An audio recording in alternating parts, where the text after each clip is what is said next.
जगन्नाथ पुरी मंदिर भारत के ओडिशा राज्य के पुरी शहर में स्थित एक महत्वपूर्ण हिंदू मंदिर है। यह मंदिर भगवान विष्णु के 8वें अवतार श्री कृष्ण को समर्पित है, जिन्हें यहाँ जगन्नाथ, जगत के स्वामी के रूप में पूजा जाता है। यह मंदिर भारत के 4 धामों, 4 सबसे पवित्र हिंदू तीर्थ स्थलों में से एक है। अन्य 3 बद्रीनाथ, द्वारका और रामेश्वरम है। पौराणिक महत्व और इतिहास। जगन्नाथपुरी का इतिहास अत्यंत प्राचीन और पौराणिक कथाओं से भरा हुआ है। माना जाता है कि भगवान विष्णु जब अपने चारों धामों की यात्रा करते हैं तो वे बद्रीनाथ में स्नान करते हैं, द्वारका में वस्त्र धारण करते हैं, पुरी में भोजन करते हैं और रामेश्वरम में विश्राम करते हैं। द्वापर युग के बाद भगवान कृष्ण पुरी में निवास करने लगे और जगन्नाथ के रूप में पूजे जाने लगे। उत्पत्ति की कथा। मंदिर की उत्पत्ति से जुड़ी कई रोचक कथाएं प्रचलित हैं। एक लोकप्रिय कथा के अनुसार मालवा के राजा इंद्रद्युम्न को सपने में भगवान जगन्नाथ के दर्शन हुए। भगवान ने राजा को नीलांचल पर्वत, वर्तमान पुरी, पर अपनी एक मूर्ति स्थापित करने का आदेश दिया, जिसे नीलमाधव कहा जाता था। राजा ने अपने सेवकों को नीलमाधव की खोज में भेजा। ब्राह्मण विद्याप्ति नामक एक सेवक को पता चला कि सबर जनजाति के लोग नीलमाधव की पूजा करते हैं और उन्होंने मूर्ति को एक गुप्त गुफा में छुपा रखा है। विद्याप्ति ने सबर कबीले के मुखिया विश्ववसु की बेटी से विवाह कर लिया और उसकी मदद से नीलमाधव की गुफा तक पहुंचने में सफल रहा। उसने मूर्ति चुरा ली और राजा इंद्रद्युम्न को सौंप दी। विश्ववसु अपने आराध्य देव की मूर्ति चोरी होने से बहुत दुखी हुआ। भगवान भी अपने भक्त के दुख से द्रवित हो गए और गुफा में लौट गए। हालांकि उन्होंने राजा इंद्रद्युम्न से वादा किया कि वे एक दिन उनके पास जरूर लौटेंगे, बशर्ते कि राजा उनके लिए एक विशाल मंदिर बनवाएं। राजा इंद्रद्युम्न ने भव्य मंदिर का निर्माण करवाया और भगवान विष्णु से उसमें विराजमान होने का अनुरोध किया। भगवान ने राजा से कहा कि वे समुद्र में तैर रहे एक विशाल पेड़ के टुकड़े से उनकी मूर्ति बनवाएं, जो द्वारिका से तैरकर पुरी आ रहा है। राजा के सेवकों ने उस पेड़ के टुकड़े को ढूंढ लिया, लेकिन वे उसे उठा नहीं पाए।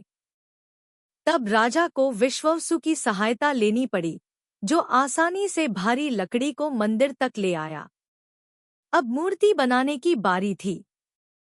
राजा के कारीगर असफल रहे। तब भगवान विश्वकर्मा, देवताओं के दिव्य शिल्पी, एक बूढ़े व्यक्ति के रूप में प्रकट हुए।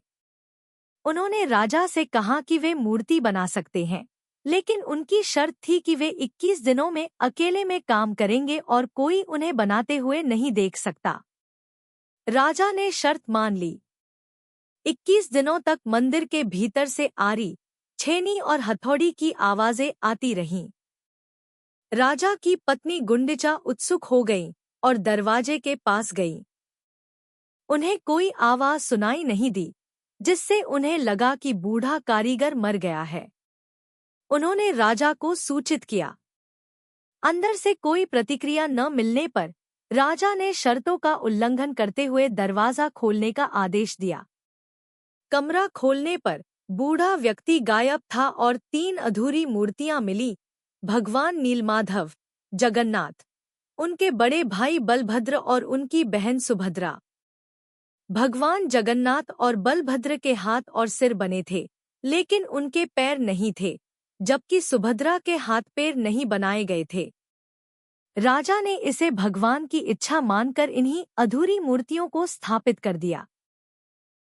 तब से लेकर आज तक जगन्नाथपुरी मंदिर भारत के ओडिशा राज्य के पुरी शहर में स्थित एक महत्वपूर्ण हिंदू मंदिर है।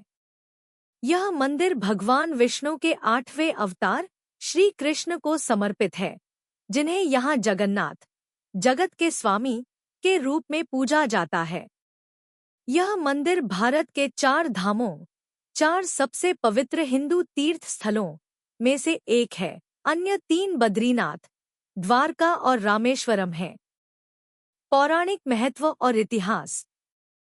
जगन्नाथ पुरी का इतिहास अत्यंत प्राचीन और पौराणिक कथाओं से भरा हुआ है। माना जाता है कि भगवान विष्णु जब अपने चारों धामों की यात्रा करते हैं तो वे बद्रीनाथ में स्नान करते हैं, द्वारका में वस्त्र धारण करते हैं, पुरी में भोजन करते हैं और रामेश्वरम में विश्राम करते हैं। द्वापर युग के बाद भगवान कृष्ण पुरी में निवास करने लगे और जगन्नाथ के रूप में पूजे जाने लगे। उत्पत्ति की कथा। मंदिर की उत्पत्ति से जुड़ी कई रोचक कथाएं प्रचलित हैं। एक लोकप्रिय कथा के अनुसार मालवा के राजा इंद्रद्युम्न को सपने में भगवान जगन्नाथ के दर्शन हुए। भगवान ने राजा को नीलांचल पर्वत, वर्तमान पुरी, पर अपनी एक मूर्ति स्थापित करने का आदेश दिया, जिसे नीलमाधव कहा जाता था। राजा ने अपने सेवकों को नीलमाधव की खोज में भेजा। ब्राह्मण विद्यापति नामक एक सेवक को पता चला कि सबर जनजाति के लोग नीलमाधव की पूजा करते हैं और उन्होंने मूर्ति को एक गुप्त गुफा में छुपा रखा है।